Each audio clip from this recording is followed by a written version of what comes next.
Let's move on to Nord Stream now, as long as you don't have anything more to add to that. There was the recent Seymour Hersh article, obviously, and I think everybody at the brain knew who blew up Nord Stream, but this is sort of the nail in the coffin for the Western story, if you will. He says that the explosives were planted in June during a joint exercise between the U.S. and Norway. What do you make of that? Do you believe this story? Do you think that it is accurate? Well, let me just start again by, the full disclosure. I'm very good friends with Cy Hersh. We've been friends for a quarter of a century now. So I'm biased. So I'm admitting my bias right up front. But this isn't the bias of somebody who's enamored and blinded and all that. It's the bias of somebody who's watched a legendary investigative journalist ply his trade for a quarter of a century. And I've seen just how professional this guy is. So for Cy Hersh to write an article like this isn't, the act of a desperate young journalist trying to make a name for himself. This is an 85-year-old legend who doesn't really need to be doing this, but felt compelled to do it because the story is so important. And people are talking about his sources. I'm just telling you right now that Cy Hersh, A, has great sources. B, he's the kind of journalist that when you read his reporting, you can't name the source. I have gone through a lot of articles that have come out that are that today written by lesser journalists who piece together a narrative, and I'm reading it going, Jake Sullivan, Tony Blinken, Lloyd Austin, dude from the Pentagon. And I can name all their sources just by reading it because it becomes so obvious. He's done no effort to disguise these people. Cy Hersh is a success, and people come to him because when he writes his articles, nobody can reverse engineer the article and say, this is your source. And that frustrates the living you-know-what out of people because they're like, well, where's yours? I've been reporting on this. I don't. Cy has sources. Those sources are good. Now, we live in the real world. Has Seymour Hersh ever been burned by a source? Yeah, he'll be the first to admit it. But, there's at least two occasions that I know of where Cy had a source. The source was vetted, and Cy ran with the source, and it turned out the source was not telling the truth. So, is it possible that Cy has a source here that is doing this? Possible, but once bitten, twice shy. And so Cy's not the kind of guy to have gone through the experience of having, a source burn him just to let that happen again. So he has run all the numbers, all the checks and balances, all the traps on this source. And if he says the source is good, you can take that to the bank. But also understand this. If you think that this article was written with one source, you don't know anything about Cy Hersh or the kind of quality investigative journalism that he does. Again, I don't know who the sources are, how many sources are. I'm just telling you that my experience with Cy Hersh is that he wouldn't have written a story of. Plus, let me just also say this: he's not an amateur. He knew exactly what he was doing writing this story now in the way that he did. He knew that this was going to set off a firestorm. That's why he did it, because he is so outraged by the behavior of the United States government that he felt this story had to be told. And look at the first major interview he did with a German outlet. Why? Because the story of America's betrayal of the German people is literally the story, not of the year, but of the decade. Literally, people, America attacked its ally. America attacked a NATO ally. This is an economic Pearl Harbor. The damage done to the German economy is horrific, and the suffering of the German people is significant. And this is America doing it to an ally. Do you really think after this occurred that NATO has any future viability? Everybody out there, Joe Biden, NATO is a sacred complication. Da, da, da. Biden just destroyed NATO. If Germany stays in NATO, it will only do so as a cuckold nation, because Germany no longer has the respect of Europe. Europe has attacked Germany. Europe is literally abusing Germany, and Germany can either accept its role as a abused member or it can grow a pair, stand up and say no more. But either way, NATO is fundamentally damaged and probably fatally damaged. The European Union may be fatally damaged. How much trust and confidence can Germany put in its European allies? Because this wasn't just an American unilateral action. According to Seymour Hersh, Norway was played, but also we know that Denmark, Sweden, Poland, all of these, maybe Germany too. Who knows? There may have been elements because the United States uses Germany. We may have controlled certain German resources, all to conspire against the German nation. And I think there's a growing recognition in Germany now of just what happened and how bad this is. And this is the importance of the Seymour Hersh story. I mean, there's three aspects to this. One, Joe Biden violated the Constitution of the United States of America with intent. He collaborated with members of his cabinet and others to bypass constitutionally mandated reporting requirements to Congress about acts of war. Because, ladies and gentlemen, blowing up Nord Stream 2 was an act of war. Yes. An outright act of war, ecological terrorism.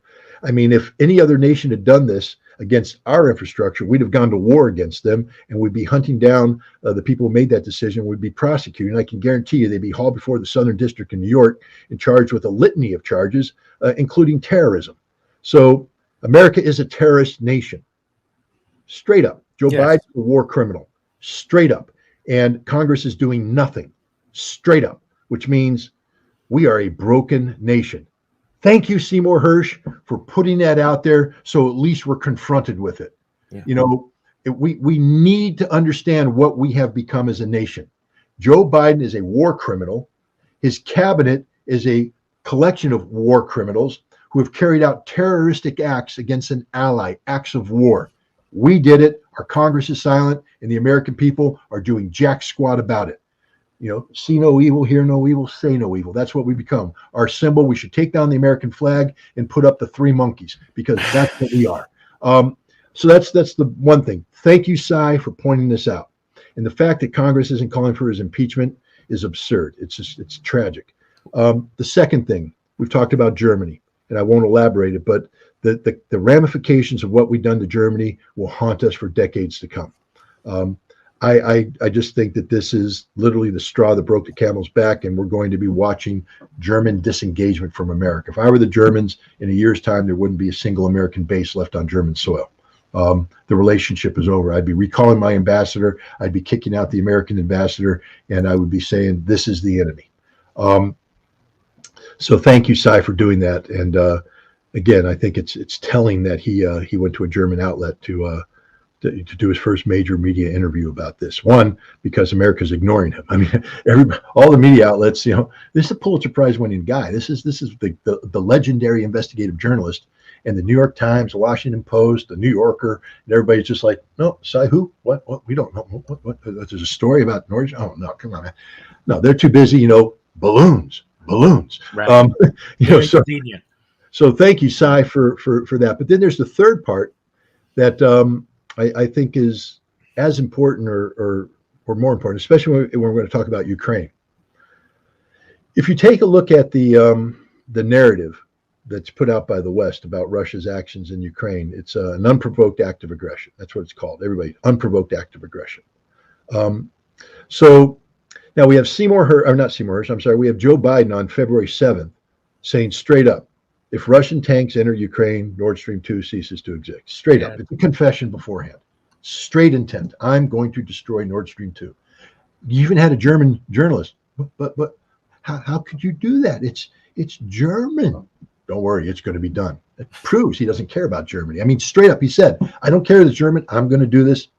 Confession. That would hold up in any court of law. Same thing with Victoria Nuland. The same thing with Ted Cruz's fetish about getting rid of Nord Stream 2. It's all there, intent. Then what we do then is we jump straight ahead to September 26th when it blows up, and we go, aha! Biden said if Russia invades, it's going to blow it up, and that's what he did. But let's back up for a second and fill in the rest of the gaps here. Before the Russian invasion, Russia did everything possible to stop this war. And the fact that American media doesn't want to talk about it doesn't mean it didn't happen. We now have confessions from Petro Poroshenko, Angela Merkel, and Francois Hollande. That's the former president of Ukraine, the former chancellor of Germany, the former president of France. Why are they important? They're the ones who negotiated the Minsk Accords that were supposed to create a ceasefire and create the conditions for conflict termination in the Donbass. Russia, continued to say, we want the Minsk Accords to be implemented. We want them implemented. They pushed that for continuous for 8 years. We now know that from the German, the French, and the Ukrainian perspective, it was a sham. They were never serious about it. It was a sham, a ploy to buy time for NATO to train a Ukrainian army capable of evicting Russian forces from the Donbass and destroying the ethnic Russian uprising and to reconquer Crimea. So NATO intended always from the start to use Ukraine as a proxy force to fight Russia. And the Minsk Accords were simply a device to buy time to make that happen. And we know the United States put a military training facility in Western Ukraine in 2015. And every 55 days, we brag about 1 battalion of Ukrainian forces trained to NATO standards, sent east to kill Russians. So, and even when the Minsk Accords collapsed, I mean, Joe Biden met with Vladimir Putin in June of 2021 in Geneva. And first on the agenda was how to stop this war. And Putin said, it's easy. Sign Minsk. Get the Ukrainians to agree to Minsk, and this all goes away. All goes away. But and Biden promised them, but he lied. Because here's the other news flash, ladies and gentlemen. The American government never tells the truth about anything, ever. Whether it's Chinese balloons, whether it's Minsk, whether it's anything, we lie all the time. That's what we do. And Joe Biden lied. He lied to Putin. He lied to the American people because we had no intention of having Minsk implemented. So the Russians, realizing that Minsk was a dead end, then confronted us with draft treaties to have a new European security framework that would terminate any potential conflict. We ignored that. So Russia went in citing preemptive collective self-defense under Article 51 of the United Nations Charter because there was 60 to 90,000 NATO-trained Ukrainian forces assembling eastern Ukraine ready to attack the Donbass, as everybody admits, even Zelensky in 2019, we will go to war in Donbass. We will go to war in Donbass. So it's not made up. It's all real. So this wasn't an unprovoked act of aggression on the part of Russia. It was legitimate, preemptive, collective self-defense. But now the war goes on.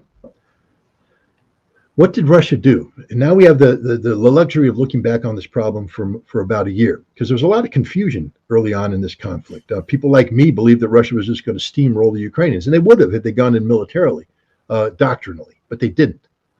They did something different. What they were trying to do is pressure Ukraine and bring them to the negotiating table. They weren't trying to occupy Kiev. They weren't trying to, conquer the country. It was to put pressure on Kiev to get them to the negotiating table. And it succeeded. There were 3, negotiations in early March that led to a gathering in Istanbul on 1 April, where there was a treaty that Ukraine and Russia, at least Russia, was prepared to sign, bringing an end to this conflict. But then Boris Johnson steps in and shuts it down. And he did so with the permission of the United States. You see, we didn't want peace. I mean, today we're all talking about there has to be a negotiated settlement. Well, on April 1st, there was a negotiated settlement. Russia and Ukraine were ready to end this conflict, but we killed it. And now it turns out the Ukrainians were never serious either. We know from the head of the Ukrainian intelligence service that the negotiations themselves were a sham to buy time. Why would we kill it if our goal was to have a negotiated settlement? Now we have to go back to February 7th. If Russian tanks go into Ukraine, Nord Stream will be destroyed. That's Joe Biden's promise. Well, Russian tanks went in, but on April 1st, they were getting ready to negotiate an end to this conflict, which means once the conflict ends, the United States loses its pretext for taking out Nord Stream, which of course was a major political objective in this whole thing. If people think this is only about Ukraine, you're so wrong. This is about the United States imposing its control over the German economy and the European economy. And you do that by shutting down cheap Russian gas so that they are compelled to buy expensive American liquid natural gas. This is about transitioning American energy into the European market. And you do that by eliminating your competitor, but they hadn't yet accomplished that task. They hadn't yet blown up the pipeline. So you can't have peace. And this makes what Biden did even more nefarious, because now the blood of hundreds of thousands of Ukrainian soldiers, thousands of Ukrainian civilians, the destruction of nation is solely on his hand. Stop blaming Vladimir Putin. This is a war that Putin did not want. This is a war that the United States did want. And one of the reasons why they wanted this war is that it provided political cover for the destruction of the Nord Stream pipelines that allowed the United States to assert its, economic and energy security control over Europe. So on September 26th, when they blew up the pipelines, mission accomplished. An act of war against Germany, which was always the intention. And this is another thing for the Germans to reflect on, that this wasn't some accident, circumstances require unfortunate circumstances. No, the United States was planning from day one to take out this pipeline and destroy your country. And they were using the Ukrainian conflict, which we facilitated, we made, we wanted that war. Russia did not want that war. We wanted that war. We engaged in that war to, one, undermine Russia, weaken Russia, but also weaken Germany. This is about America's coup d'etat in Europe, to solidify Europe, create an American, umbrella of control before we pivot to China. That means that Germany was seen as every much an enemy as Russia. And ask you this, how many times did the United States attack Russia in the last year? None. How many times we attacked Germany? Well, we got them good. So the only country we've attacked in this whole thing is Germany. And people need to reflect on that, because this incident that's that's been highlighted by Seymour Hersh's outstanding reporting it condemns America. I mean, if there was ever a Nuremberg tribunal, we'd have a whole host of people hauled up there for crimes against humanity, and some of them should be hung by the neck until dead. I agree with you on that, even though we might get kicked off of YouTube for saying it. But I do just want to add that the U.S. hasn't directly attacked Russia, but I would say that sending $100 billion worth of weapons to Ukraine is very close to actually attacking. Oh, no. I'm not downplaying what we've done. I'm just saying that sanctions physically we attacked Germany. Yeah, it's an act of war against Germany. I believe it was the first head of NATO. I forget his name. He said that the entire reason that NATO exists is to keep the Lord Ismay. Is that his name? Yeah. He said the entire reason the NATO exists is to keep the Americans in, the Germans down, and the Russians out. And that's exactly what's happening. They're keeping Germany down. Germany and Russia are like trading partners made in heaven. Russia has all the resources, all the oil. Germany has production capacity. They need the resources and they need the electricity. If Germany and Russia partnered up, they would be a very, very unstoppable duo. And the United States and the West, they've realized that for centuries. That's why they sent Hitler after Russia to start, right? Because they didn't want Russia and Germany coming together. I mean, before the start of World War II, Germany had the second largest socialist party in the world outside of Russia, So they were very close to becoming friendly with Russia, and the U.S. could just not have that. But yes, it's an act of war against Germany, like you're saying. We now have NATO leadership. Stoltenberg, he had a press conference a couple days ago, and he said, what did he say? He said that that NATO will be starting to look at underwater infrastructure, protecting underwater infrastructure after the devastating attacks on Nord Stream. It's just so it's so crazy. It's hypocritical. So we know who did it. We know the United States blew up Nord Stream. The head of NATO blew up Nord Stream. But now NATO is going to invest all this money to protect underwater infrastructure. From who? From the United States? From NATO? Who are you protecting it from? This is like the Jesse and Frank James, the famous train robbers. This would be the equivalent of them after taking down a number of Union Pacific trains, coming up and saying, we're going to organize a committee to study train security and how to prevent robberies against trains. So the train robber is going to have a committee to discuss how to prevent robbing trains. Yeah, and that's Stoltenberg and the United. We're now going to take a look at underwater security. Really? Do you really think anybody's buying into this? I mean, it's at some point in time, it's like a bad Monty Python skit. I just keep feeling like I'm looking at outtakes going, it should be funny, but it's not funny because you got a bad actor up there. But try again, guys. But tweak it a little bit harder. Let's get some Monty Python, Search for the Holy Grail type stuff in here. But it's not real. It's a parody. I mean, it's a joke.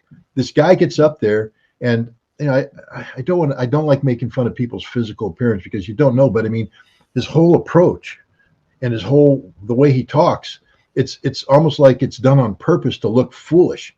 And then you match his physical presentation with the actual, content of the words he's speaking, and it's absurd. It's literally the theater of the absurd. Are you talking about Stoltenberg or Biden? Stoltenberg right now, but I guess they're both. Biden. I just think that what we're doing here right now is cruelty to the elder. This man should not be. I've thought that too.